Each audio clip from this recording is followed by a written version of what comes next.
future mother of Samuel. She's aching from the inside out. She's gone to the temple and she's praying before the Lord, weeping bitterly. She's in anguish and she's just pouring her entire self out to God. You see, at this point in the story, Hannah doesn't have any children yet, and she's tried to have children, but she's never gotten pregnant, and in fact, she's just been barren her entire life up until this particular point. And it's caused a lot of grief in her life. It's caused a lot of struggle in her life. She really wants a child. And it seems like everyone around her just misunderstands her. Starting with her husband, Elkanah, he is trying to comfort her one day, trying to be gentle with her one day and help her. And he says something foolish that sometimes we say things that are foolish, right? He says, "Hannah, am I not more to you than 10 sons?" And I really think he was probably trying to be sweet, trying to be loving, but it was just the wrong thing to say in the wrong moment, and it just wasn't helpful.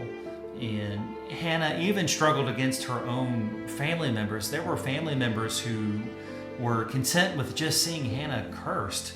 They were okay with Hannah just being like she was and not seeing her come out of this struggle because they were jealous of her. And I mean, on top of that, Hannah lived in this society that if you didn't have children or you didn't have the ability to have children, there was this kind of common belief among the people that, oh, God must have cursed you because of something that you had done wrong in your life.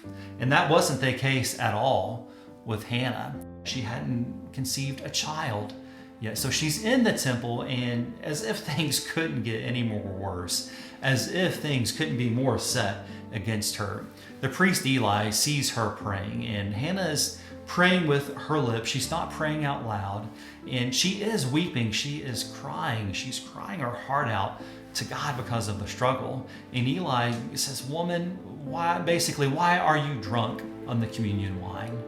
And she looks at Eli and says, I'm not drunk.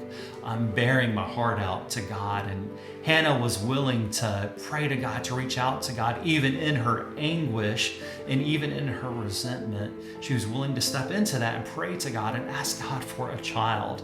And she's explaining this to Eli, telling Eli, if God will give me a child, I'll give him back to God. I will bless him to God. I will dedicate him to God. And Eli said, "Let it be so." So Hannah goes back that day with some relief, and after some time passes, Hannah does get pregnant. She does give birth to Samuel, whose name actually means God heard or God hears.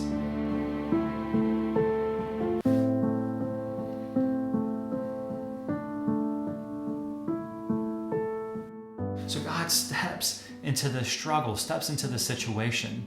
And it's important to remember that God doesn't actually relieve Hannah of her struggle immediately.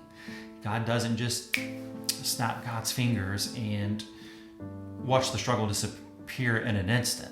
No, God meets Hannah in the struggle. And I think there's a reason for this. I think what this story really tells us about God is that it points to the God who is the God of the resurrection. God took Hannah's struggle and breathed life into it. And the only way that God can take something dead and breathe life into it is by embracing it. And Hannah had embraced her struggle. And I would encourage you that if you've got a struggle and you just seem stuck in it, it seems like everything is hitting you from all sides, maybe it's a moment to embrace the struggle and to fall before God, saying, God, take the struggle, and whatever you do with the struggle, I'm going to give it all back to you and point to you.